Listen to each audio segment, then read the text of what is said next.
So lots of stuff today, right?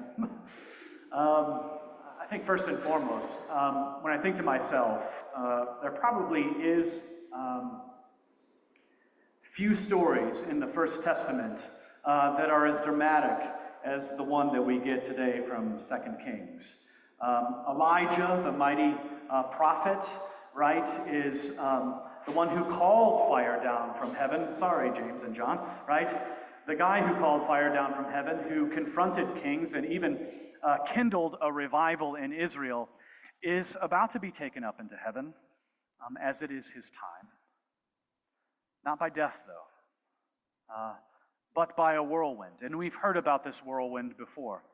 And not only that, but he will be ascending into heaven, riding on a blazing chariot, a chariot of fire, right? Not only that, but did you catch that the Jordan River splits? It splits in two, not once, but twice, right? And the prophet's mantle is sort of like cast from the sky, cascades down. If you feel like you've just stepped into a myth, I think that's the writer's intention. Not that it's not true, but that this is no ordinary goodbye. And yet, I'm going to go out on a limb here because I like doing that with y'all. Y'all let me get away with some things when I do this.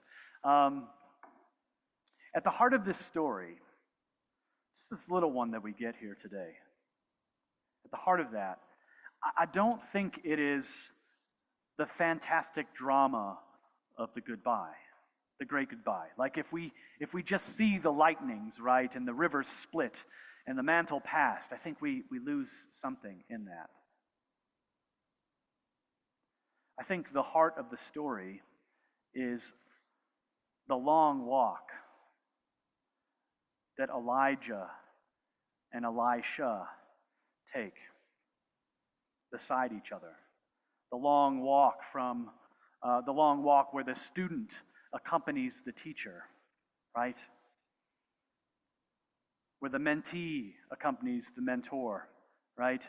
This long walk from Gilgal to Bethel, from Bethel to Jericho, and then from Jericho to the Jordan. Multiple times, right? Elijah says to Elisha, stay here. And multiple times, the student, Elisha, looks at his teacher and he says, as the Lord lives, and as you yourself live, I will not leave you.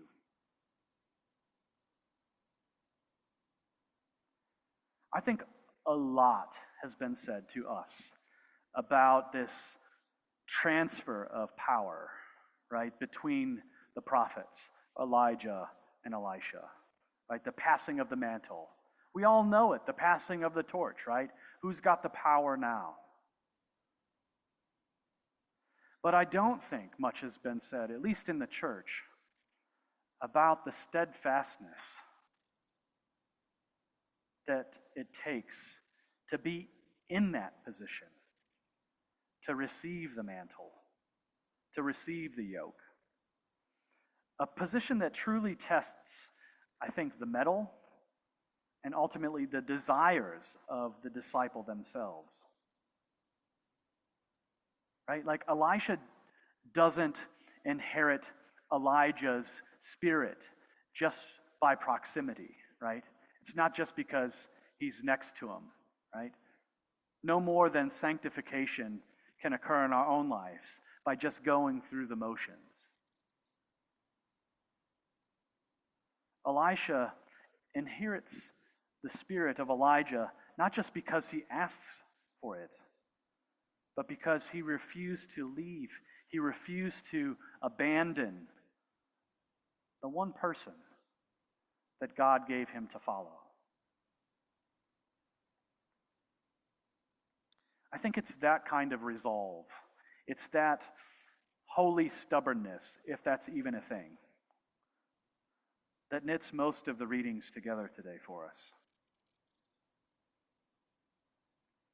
Did you notice that when Elijah was taken up into heaven, like looking past the whirlwind and the chariots and the horses that were on fire, right? That Elijah is looking up and he says, Father, Father,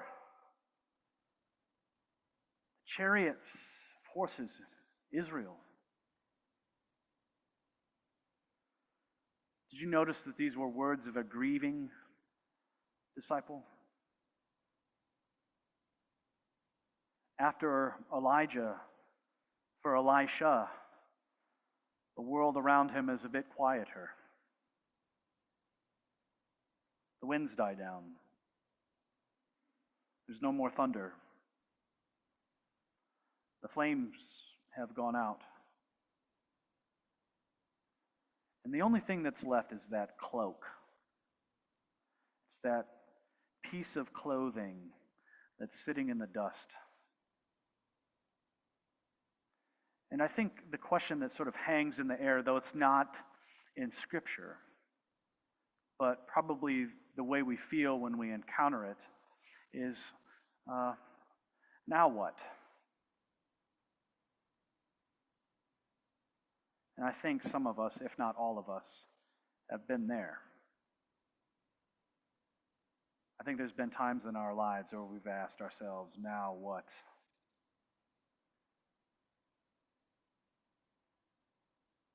And that question, now what, God? It's echoed in our Psalms today. We did this in Bible study. We read the verses that weren't in there, right?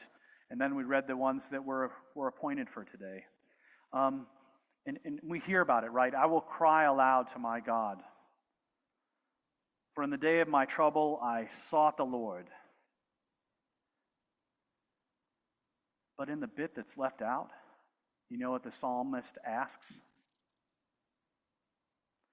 Now what? Those verses that are omitted mean a great deal. They mean such a great deal that the psalmist ultimately asks, has God's steadfast love ceased forever?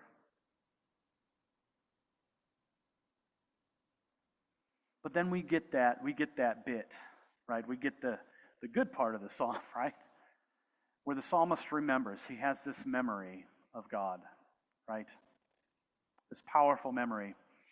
He thinks to himself, God, you once led your people like a flock by the hand of Moses and Aaron. You led them through parted seas.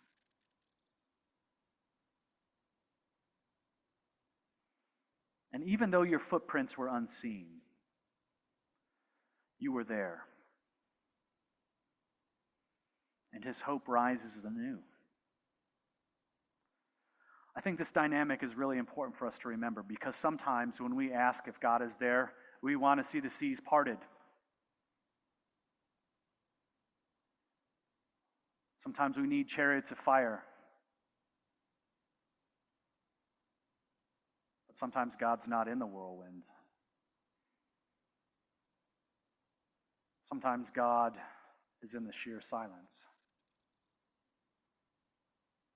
He's present in both, you see.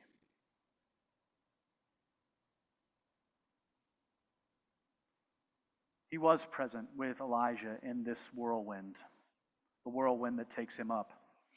And even though the psalmist was beset by some storm that had him up nights, thinking that God had abandoned him, he was there too. And Paul sort of sets it straight for us, right? Though we are tested, we are also called to freedom.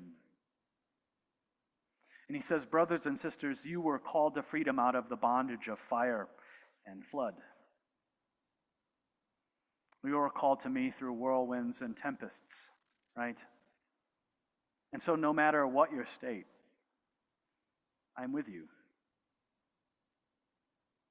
Use this freedom, this knowledge that I am close to you, even though you don't think I am. Use this freedom not to indulge yourselves, but through love become servants to one another. And in that, I think is the key to finding ourselves when we are lost.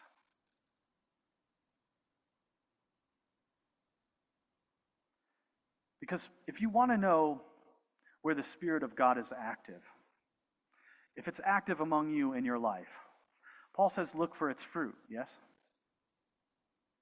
And the song says it even better. I'm sorry, Paul, but it does. They will know that we are Christians by our love. Elijah asked for this double portion of the Spirit. We ask for Jesus' Spirit. And friends, Paul tells us what that Spirit looks like in us and around us. The gift of the Spirit is love, it's joy, it's peace, patience, kindness, generosity, faithfulness, gentleness, and self-control. You want to know if the Spirit surrounds you? Look for gentleness. You want to know if the Spirit is around you? Look for self-control. You want to know where the Spirit is? Look for love in places where it never should have survived. And I think it's there that you'll find grace. And so we arrive to Luke and Jesus. He has set his face towards Jerusalem. He's about to encounter his own whirlwind, right? The cross is before him, his passion, his death, his burial, all this is coming at him. And he's determined. And on the way, he meets all these well-intentioned people. We know them, we have been them. They say things like, I will follow you wherever you go. But Jesus sees the cross ahead of us, ahead of them, and says, foxes have holes, and birds of the air have nests, but the Son of Man has nowhere to lay his head. In other words, he might be saying as Elijah, stay here.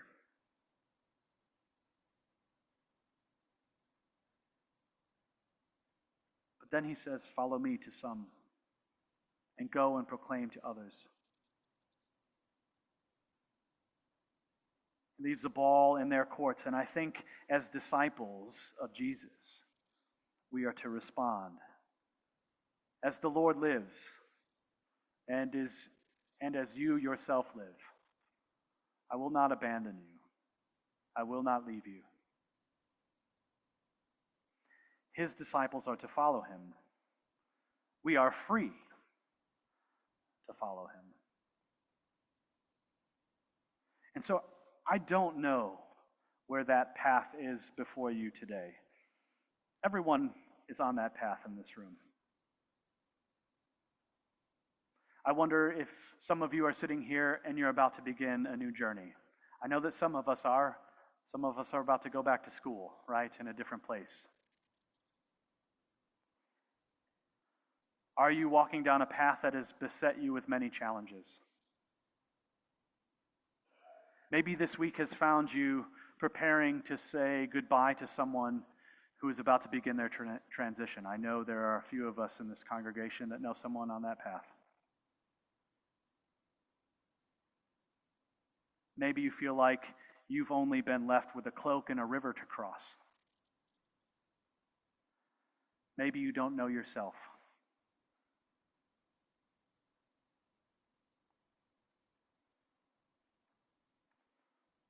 Maybe the opposite is true.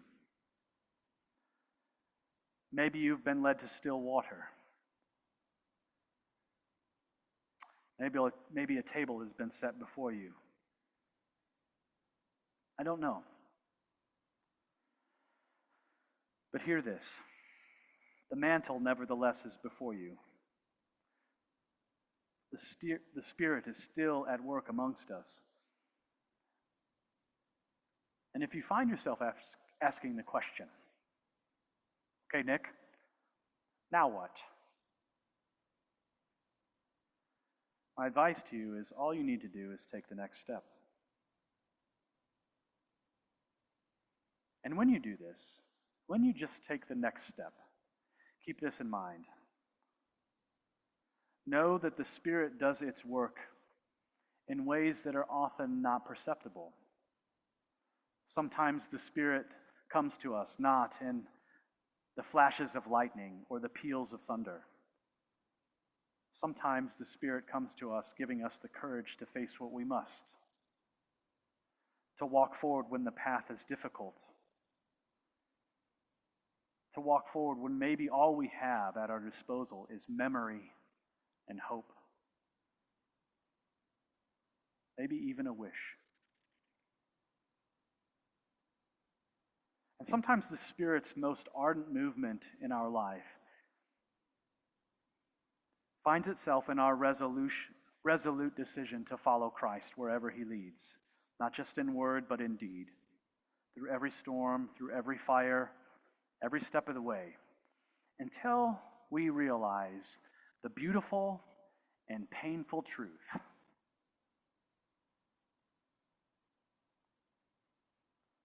that the path itself is holy ground. I mean, isn't that the way of the cross?